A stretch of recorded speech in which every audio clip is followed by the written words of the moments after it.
Making headlines, MFDA urges to avoid use of antibiotics without medical instruction. Elections Commission reveals number of ballot boxes used for the upcoming presidential election will increase in comparison to previous presidential elections held. And Maldives promotes its fishing industry in the 15th Info Fish World Tuna Conference and Exhibition.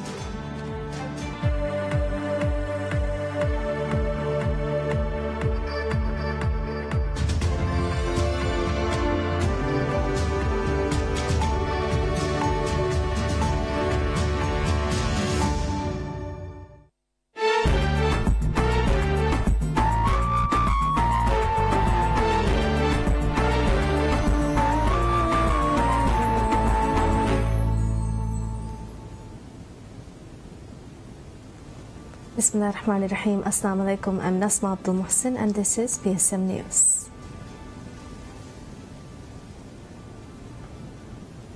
Maldives Food and Drug Authority MFDA urges to avoid the use of antibiotics without medical instruction. Speaking on a program aired on PSM News, Director of MFDA Aishat Jalila urged to refrain from such careless and unhealthy behavior. Director of MFDA Aishat Jalila called on all individuals to be responsible at a time when cases of flu and influenza are increasing in the country. Meanwhile, Medical Officer of Health Protection Authority HPA Fatma Nazla revealed cases of dengue, cold, influenza and flu have increased and advised to undergo vaccination. According to statistics of HPA, 9,666 patients were found positive to influenza. The health institutions and relevant authorities have urged the public to receive medical assistance if symptoms are found and to avoid public gatherings. Elections Commission of the Maldives reveals the number of ballot boxes used for the upcoming presidential election will increase in comparison to previous presidential elections. President of Elections Commission Ahmed Sharif stated, it was decided to increase the number of ballot boxes as the population in various parts of the country and the number of locals residing in foreign countries have increased. Noting that similar to previous elections, ballot boxes will be placed in other countries, Ahmed Sharif added, ballot boxes will also be placed in some areas for the first time. For elections, the electoral body places ballot boxes in all inhabited islands, some resorts, some industrial islands and selected countries. Maldives promotes its fishing industry in the 15th Info Fish World Tuna Trade Conference and Exhibition held from the 28th to the 30th of May in Bangkok, Thailand. The three-day conference took a close look at the latest developments in the global and regional tuna industries, covering a wide range of topics on resources, fisheries management, markets and marketing, products and quality development, new technology, trade and food safety, as well as sustainability, eco-labeling and environmental issues. During the conference, Maldives Industrial Fisheries Company MIFCO presented a naturally sustainable fisheries concept implemented by Maldivian fishermen. MIFCO noted pole and line fishing in the Maldives is naturally sustainable, adding that markets should recognize sustainability on economic, social and environmental indicators rather than just environment. Maldives Fisheries Promotion Board MIFCO and ANSYS Group, along with relevant Maldivian stakeholders and authorities, took part in the conference. Deputy Minister at the Ministry of Islamic Affairs Sheikh Ibrahim Ahmed departs to Morocco to represent Maldives in the religious lecture Ad-Darsul Hassaniyya. The religious lecture, attended by Moroccan King Mohammed VI, is a program held with participation of religious scholars across the world. Ad-Darsul Hassaniyya is scheduled to be held at Casablanca, Morocco. The lectures of the program focus on pillars and origins of Islam, solving current issues in regard to Sunnah, and establishing peace in the country, along with countering terrorism, extremism. The religious lecture program is an initiative of former King of Morocco, late Hassan II, commenced in 1963. The program is attended by Royal Family of Morocco and foreign dignitaries of different countries.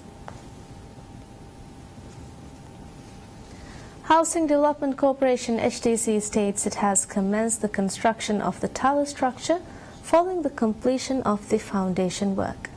The construction of social housing towers in Hulumale's second phase, consisting of 16 towers of 25 stories, was contracted to a Chinese construction company. The development of Hulumale second phase was initiated by the government to solve the congestion and housing issues faced in the capital city, Male. The project, directly connected to youth, is developed similar to the concept of developed cities of the world, with the establishment of latest facilities.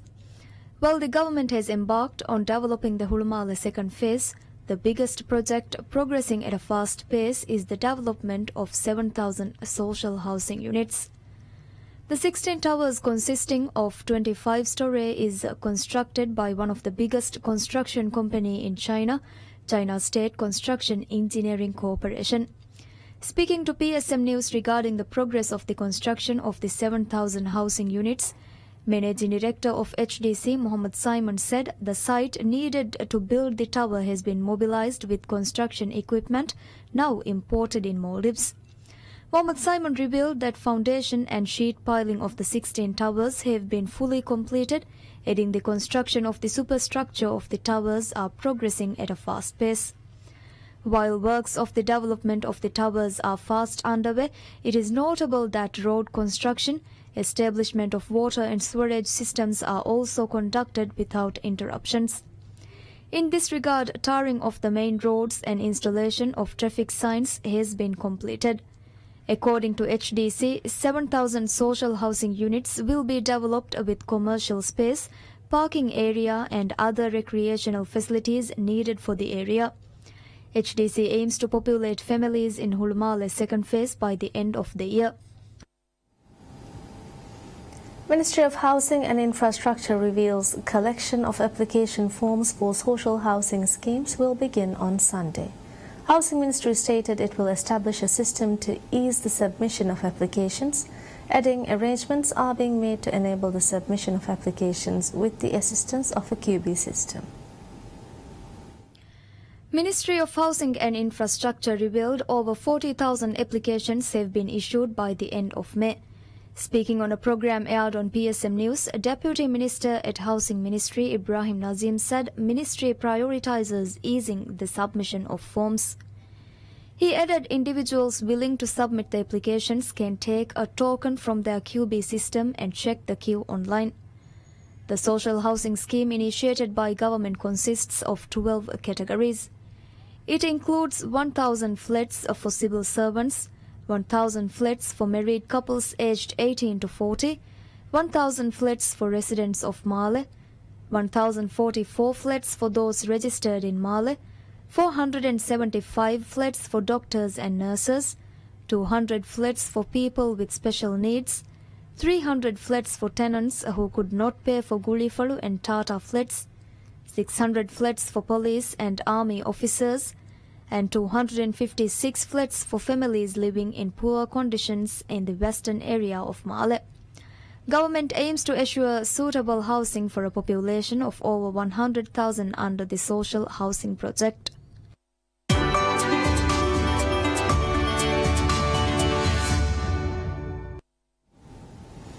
Chinese Foreign Ministry says China is willing to continue to keep working with Sri Lanka in all fields after Sri Lanka's top negotiators said talks for a free trade agreement between the two countries have hit major hurdles.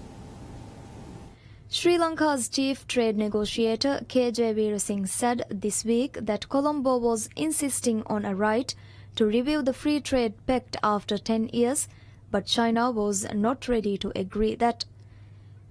Foreign Ministry spokeswoman of China Hua Chunying said China has attached a great deal of importance to its relationship with Sri Lanka, and China is willing to continue with cooperation with Sri Lanka in all areas, including trade and business, in the spirit of mutual equality and mutual respect to bring benefits to people of both countries. Hua added China is also willing to play a constructive role in Sri Lanka's sustainable development and economic diversification. China has invested billions of dollars building ports and roads and power stations in the Indian Ocean island nation, just off the southern toe of India as part of its Belt and Road Initiative to increase its trade and other connections across Asia and beyond. But concerns have grown in recent months that such investments can drive the country of 21 million people deeper into debt and undermine its sovereignty, prompting a greater scrutiny of deals with China.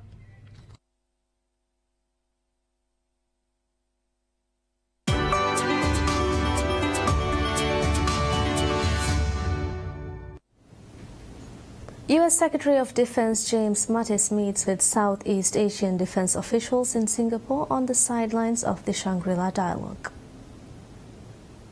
Earlier at a meeting with Vietnam's Defense Minister, Mattis reaffirmed the commitment of U.S. to Southeast Asia regional security. His visit to Singapore comes as both U.S. and North Korea are preparing for a possible summit to be held in the city-state on June 12th, amid renewed tension over the South China Sea claimed in most part by China.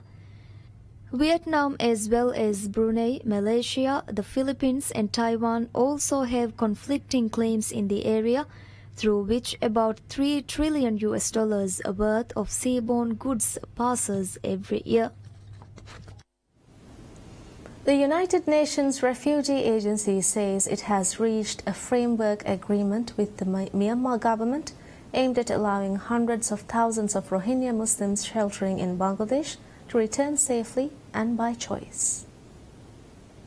Speaking at a news conference in Dhaka, Assistant High Commissioner of United Nations Refugee Agency, George Okot Obo, said the agency believes that the right of the citizens of Myanmar to return to their country of origin must be preserved in conditions of safety. The United Nations High Commissioner for Refugees, UNHCR, said in a statement that since the conditions are not conducive for voluntary return yet, the Memorandum of Understanding is the first and necessary step to support the efforts of the government to change that situation.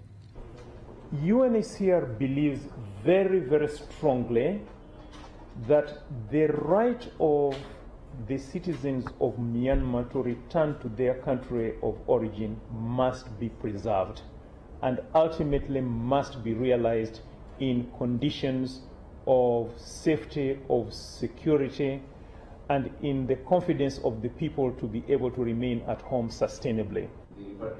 The government of Myanmar said in a brief statement the memorandum would be signed soon and agencies of United Nations would support access to livelihoods through the design and implementation of community-based interventions. Since August 2017, about 700,000 Rohingya Muslims have fled a military crackdown in mainly Buddhist Myanmar, many reporting killings, rape and arson on a large scale.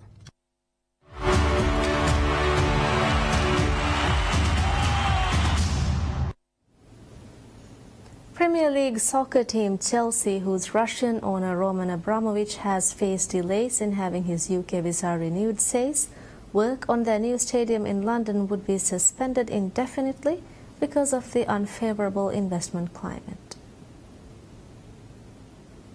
In a statement, the club did not say whether the decision was related to the visa problems of Roman Abramovich, who was reported to have taken Israeli citizenship earlier this week.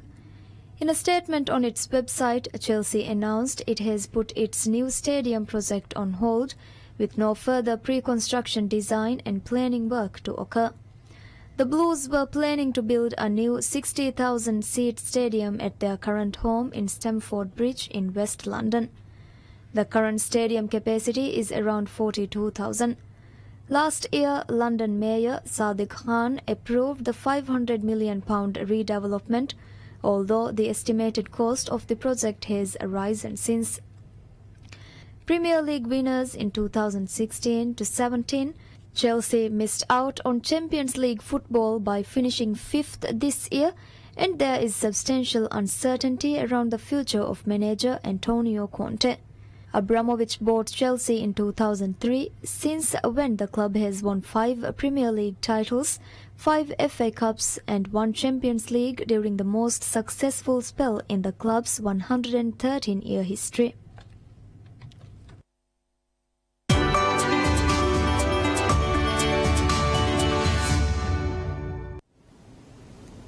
The latest film in the blockbuster franchise Solo, a Star Wars story, is headed for another win at the North American weekend box office from Friday through Sunday. Well, what do you know? The movie, which tells the backstory of Han Solo and his co-pilot Chewbacca, is predicted to take in $28 million. According to studio estimates published by BoxOfficePro.com, it has already earned more than $197 million worldwide.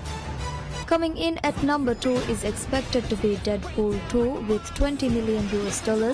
It is already brought in more than $519 million worldwide. Newcomer Adrift, about a couple that accidentally sail into a hurricane, is expected to bring in $12 million over its debut weekend.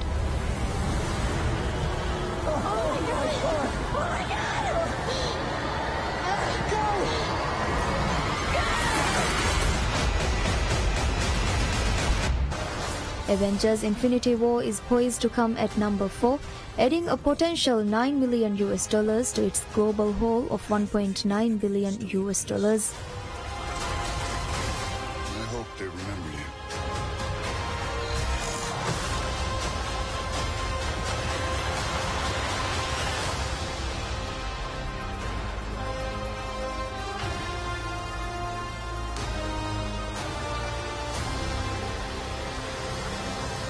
Rounding out the top 5 is predicted to be Book Club with $6.3 million, added to its total sales of $38 million. Maybe things with us will go bust, but that's life. And I'm not through living.